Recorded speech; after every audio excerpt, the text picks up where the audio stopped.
Hi guys, Stealth here.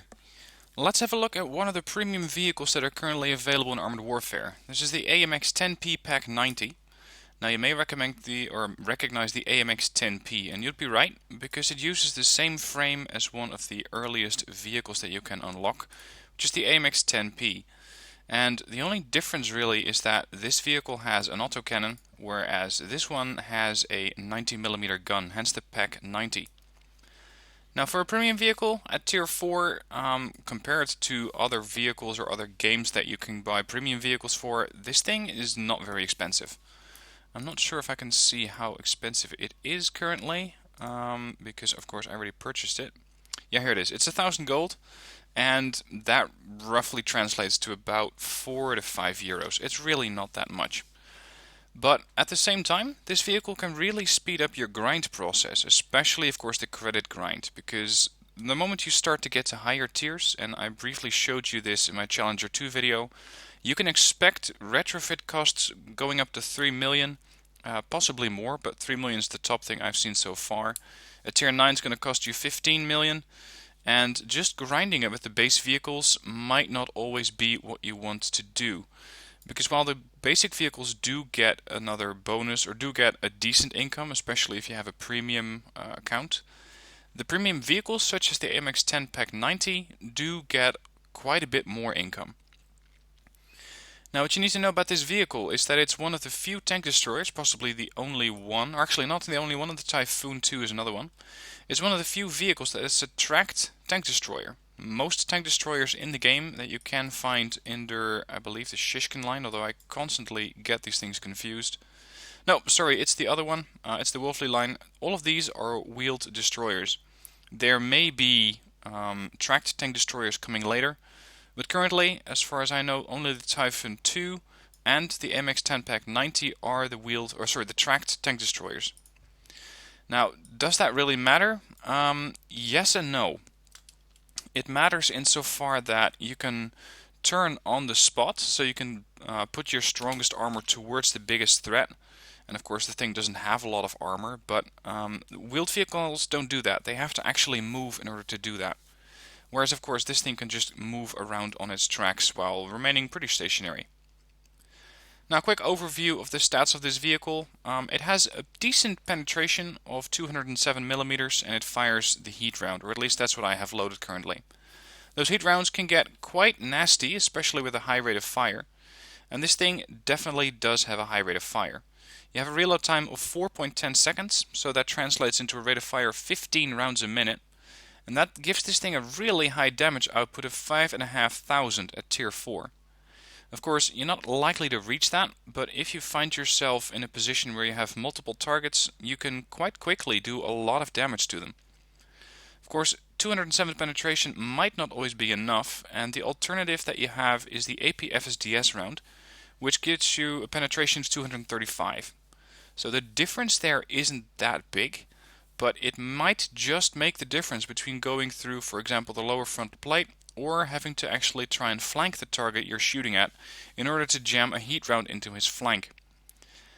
Now, the damage that this round does is quite a bit lower. You're sacrificing quite a bit of penetration for 90 points damage less.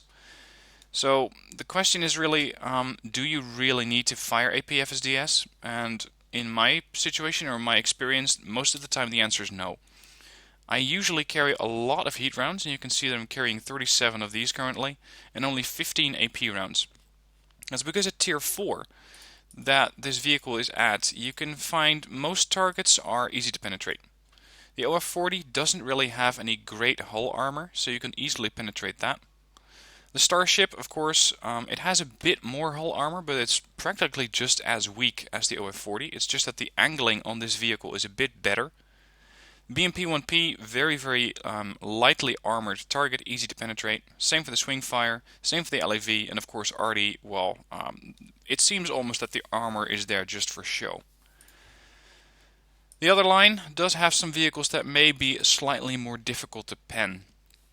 You can find yourself facing T-64s, and these things actually have quite a bit of hull armor. These are the targets that I usually fire armor penetration rounds against, because sometimes I just cannot go through with heat ammunition. Of course, the sides are very, very easy to penetrate. But keep in mind that a heat round is classed as a shaped charge, which means that you're not actually looking at the, let's see, I'm going to pull up the details for, let's say, a tank, a tier 4, which I don't have, unfortunately. Okay, let's just take these one then.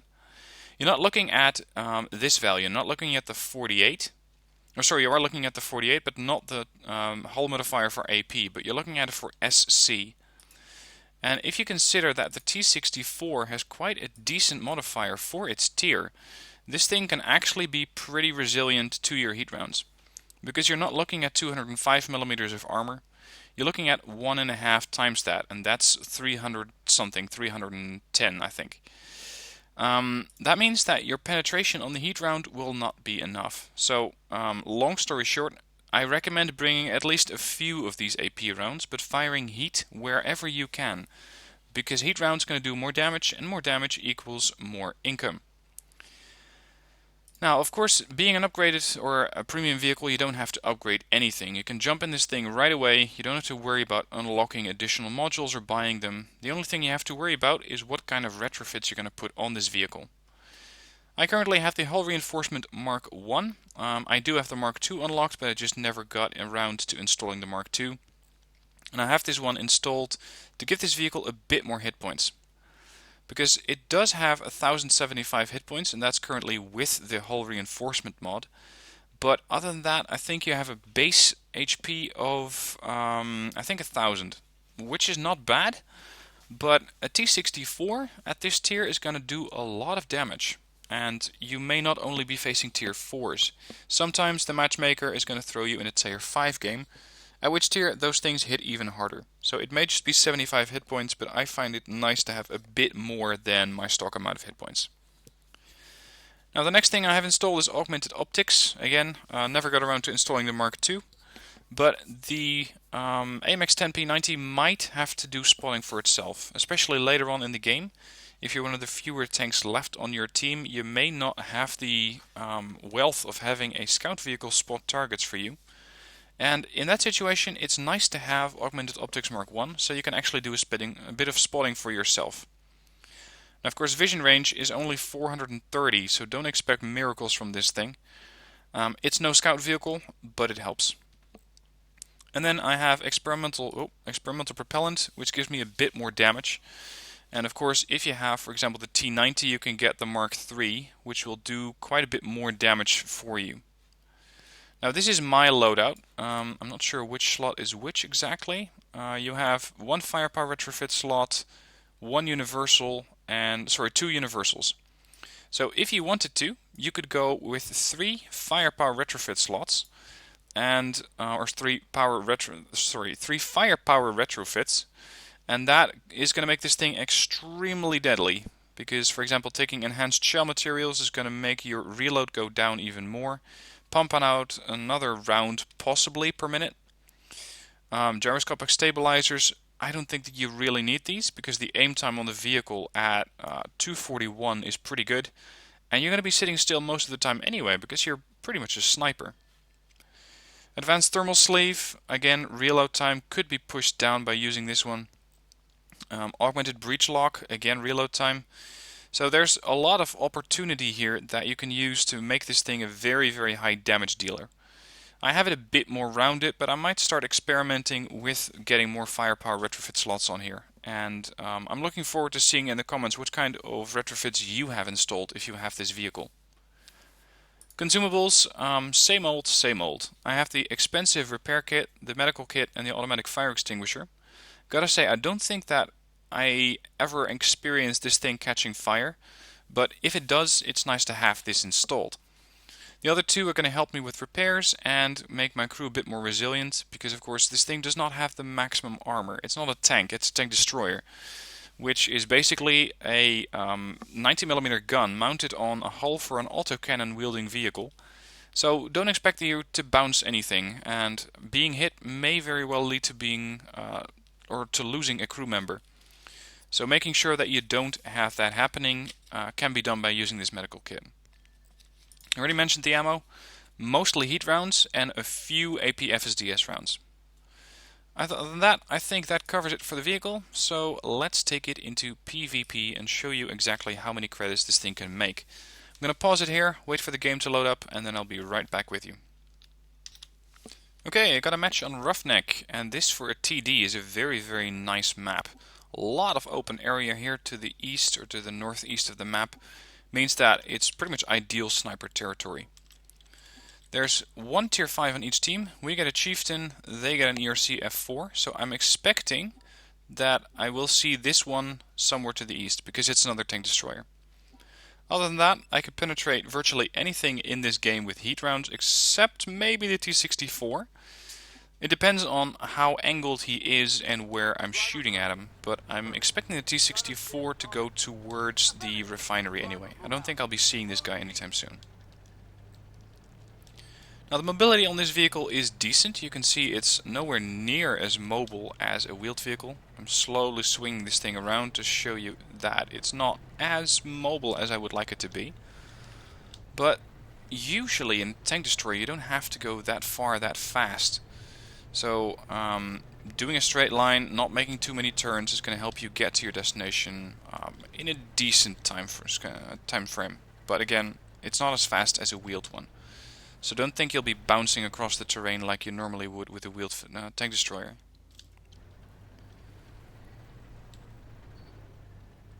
Trying to get a shot on the ERC-19. You can see he's way outside my spotting radius, but someone else, probably the tank destroyer up there, and maybe, I'm not sure what that is, might be a swing fire. He's the one spotting him from up there. Now because I don't have too much armor, I do want to find a sort of hiding spot so that when I fire and get detected, I can make sure that I don't actually get killed. Heat rounds of course fly a bit slower than armor penetration, and I didn't give this target enough lead, unfortunately. This might work though. Yep, got him. 393 damage. I got a decent amount of sniper bonus there. And got hit by the enemy Pack 90 there. Let's see if he's still up there. Yeah, he's hiding. I doubt... Oh, actually, the OF-40 here is exposing his side. Sniped another one. But I got spotted again. And that ERC F4 is coming in fast. Although, he's running away. Got another good hit. 450. For a round that normally does 414, you can really see the sniper bonus stack up here. It's going to do a lot more damage than it normally would. And with 3 shots I'm already sitting at 1100. Of course, if you're used to drying higher tier tank destroyers, you're thinking, well, is that it? For a low tier, I think it's not bad. And considering that every shot is going to give me quite a bit of credits, keep them coming. Now one thing that I have been doing lately that wasn't really successful is trying to be aggressive with the Pack 90. It doesn't work that way. This thing is a tank destroyer, pure and simple. You have to be cautious with it. If you're not, you're going to find yourself taking shots, and you can see that happening right now. I'm a bit stuck here, because I'm thinking that tier 5 tank destroyer is still to my west, or to the east here. And I'm facing a Sheridan and a T90 or a Pack 90 back there as well. So right now, I'm not planning on going anywhere. Unless the artillery is forcing me to move, but I doubt that it will. Trooper wants a target there. Here's the OF-40. He's backing up. Almost took an artillery hit there. Just guessing where he's going to be. The Sheridan... Yeah, Sheridan's going to easily one-shot that thing. Unfortunately, he does not want to come out too far. Come on. There's the F4. If I can take that out, that would really help my team out. Didn't get spotted. Now I got spotted. And he's out. Not by my hand, but he's out anyway. Ooh. That was close. There's a Sheridan up there who is trying to peek over.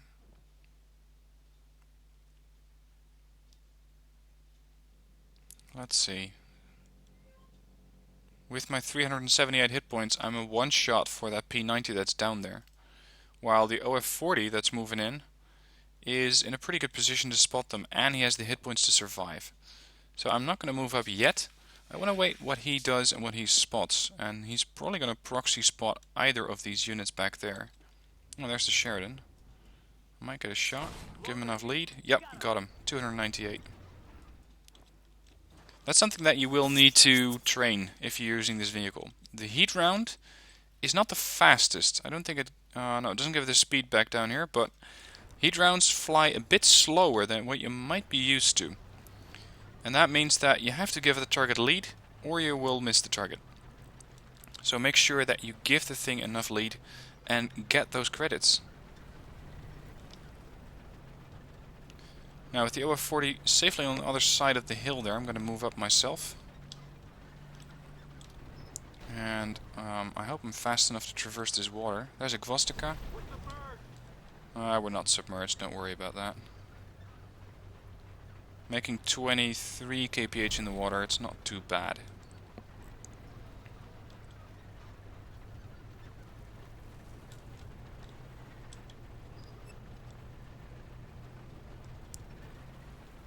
I think that most of the targets that are left are at or near the refinery, and of course... No, I was going to say the artillery is still alive, but they're already dead. No, I don't want to crash my vehicle here. Yeah, we're submerged. Right.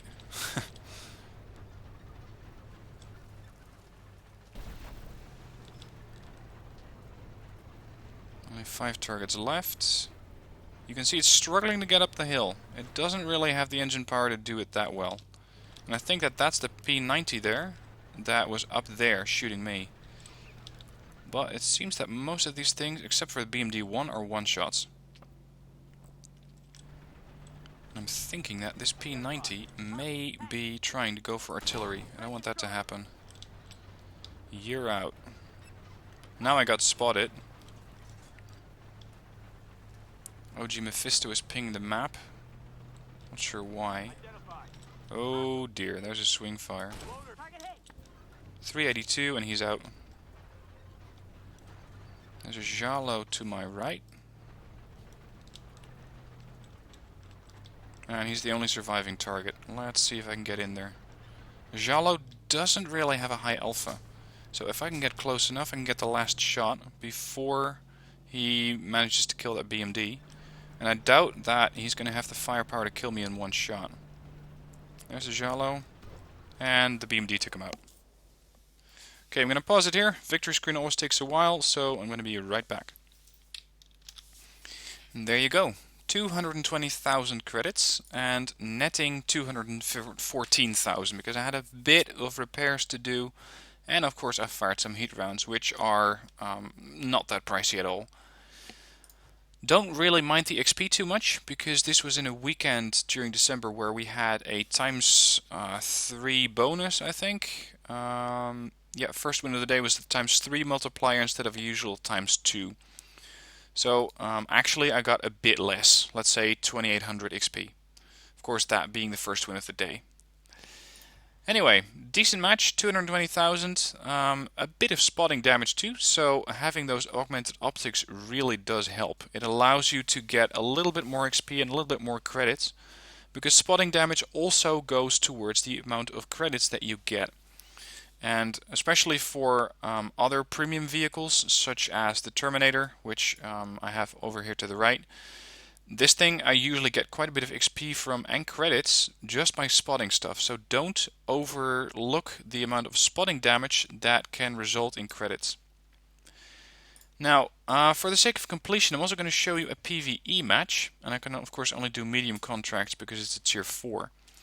But I wouldn't really recommend taking this thing into a PvE match if you're looking for credits, and that's something that you buy this thing for.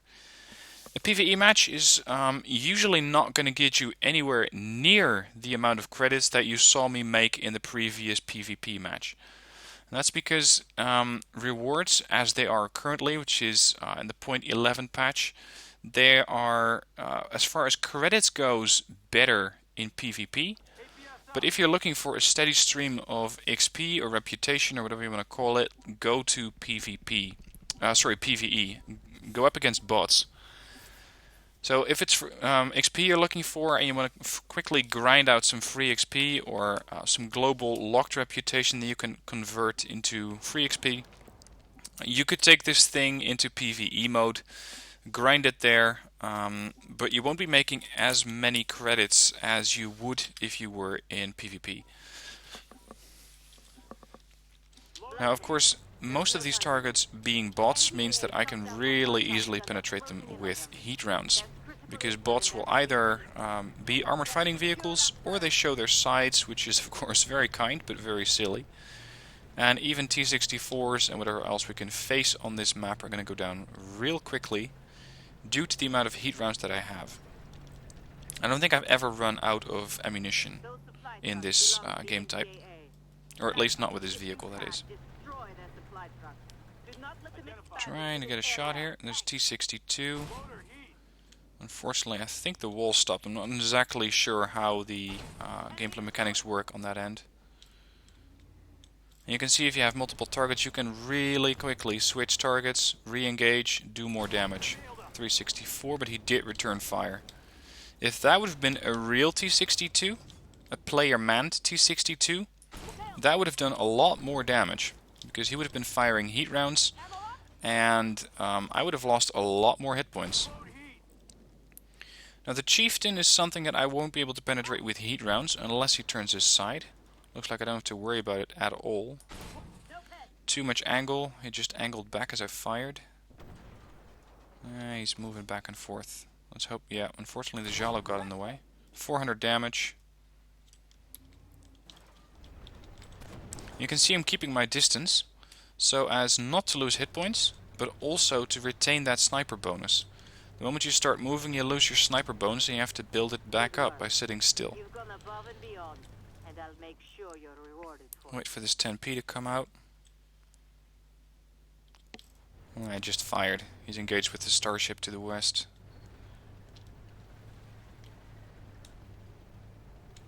So let's instead move up a little. Target down. There's another one. Aiming. Oh, he's not going to come out and play. Target down. You can see that this mode is, as far as I'm concerned, pretty much easy mode. You barely have to wait for this thing to actually zoom into a target or snap to a target, as I'm just pretty much finishing off whatever my team has hurt. And I'm already sitting at 6 kills, but some of those were really low hit points, so those are not going to give me too many credits anyway. Oh, at 40, lower frontal plate. He fired and missed. Which I can absolutely live with, because I don't have that many hit points to begin with. Let's try and angle this. And there it is. Target down. You're going to be next. Object 155. Oh, bounced off him. Bit unexpected, but so be it. Lots of low healths. You can see my team is just really quickly wrapping these guys up. But then again, what do you expect? It's medium PvE. It's not hard. 221. I would have one-shot that thing based on the amount of damage that I do, but for some reason the devs have currently not installed that, or have made it so that you cannot one-shot a target. That is, from what I know, being discussed though. And again, this Scorpion I should have one-shot it. So it may change in the future, and by the time that you're watching this video, you might actually be able to one-shot these vehicles. I didn't fire directly because I wanted my sniper bonus, and by the time he's turning his turret around, I can actually finish him off. But he managed to get a shot off. Oh, 10P there. 371. I'm taking a bit too much fire here. I'm exposed too much. I'm gonna take cover behind the building here and pop out every now and then for a shot. I know I'm capping, but there's still 75 seconds left. Somehow we did lose the starship though. No idea how he died. Probably got overwhelmed by something. Starship fired. Oh, I'm losing too many hit points. Popping a repair consumable. or whatever you want to call it.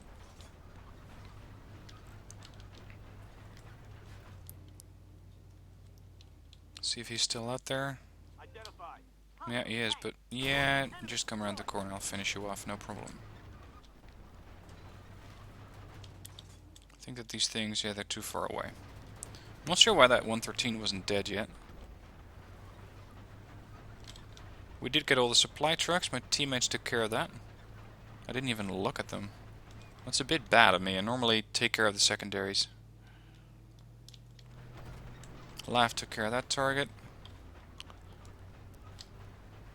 Now, let's see if there's anything left. Usually there's still somewhere a target, otherwise the mission would have ended already. Whoops.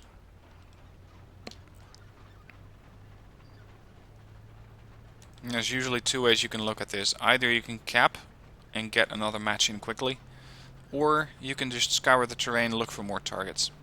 At this point, where we have done most of the enemies away with, you can pretty safely cap without losing too much farming. So we got 2 tanks capping with 15 seconds left on the clock. I doubt I'm going to be finding another target before the match ends. But I did 5,500 points of damage, which is secondary to the LAV 300. You can see he did 7,800 damage. So this thing doesn't really do more damage than a standard tier 4 tank destroyer. Or perhaps his positioning was just better. That's another possibility. The victory, rather unsurprising, I should say, but you know. And let's see how many credits I got. Keep in mind, I got 220,000 credits in the PvP match, but that was with the 25% bonus that you get daily. So if you take that bonus away, let's say that the net result would have been about 170,000, 180,000 credits. This time around, I only got 35,000. So this one is, or this game mode PvE is by far inferior to the PvP results that you can get with this vehicle. But some people really enjoy PvP or PvE, and I gotta say lately at the higher tiers I have been enjoying PvE more than PvP. But at the lower tiers, if you have the AMX 10P 90, definitely go for PvP if you want to grind credits. This is really where you can get a lot of income very quickly. Anyway, with that, that's the end of the review. I hope that you found it useful, that you now have a bit of a clue whether this thing is for you or not. If you're looking for a fast vehicle that is going to do a lot of damage quickly, that is more mobile, you may not want to buy the 10P. In that case, the LAV 150-90 might be better, because it's still a tank destroyer, but it's wheeled. It's faster, it does a bit less damage, and at tier 3 you're going to do less damage in total. So the income potential of this vehicle is a bit lower, but it's a lot faster than 10P90. The Zhalo is another option. It's another wheeled tank destroyer, so this one is faster. It does less alpha damage. At the same time, it has a lot less damage per minute, but the vision range on this thing and the camouflage factor are really good. So let's say that if you want to be a pretty high damage dealer, take the Pak 90. If you want to be a fast sniper at long range, take the Zhalo-S. Anyway, I hope that you found it useful. If you did, please hit like. If you have any questions about this premium, let me know in the comments down below. And otherwise, I'll see you in the next video.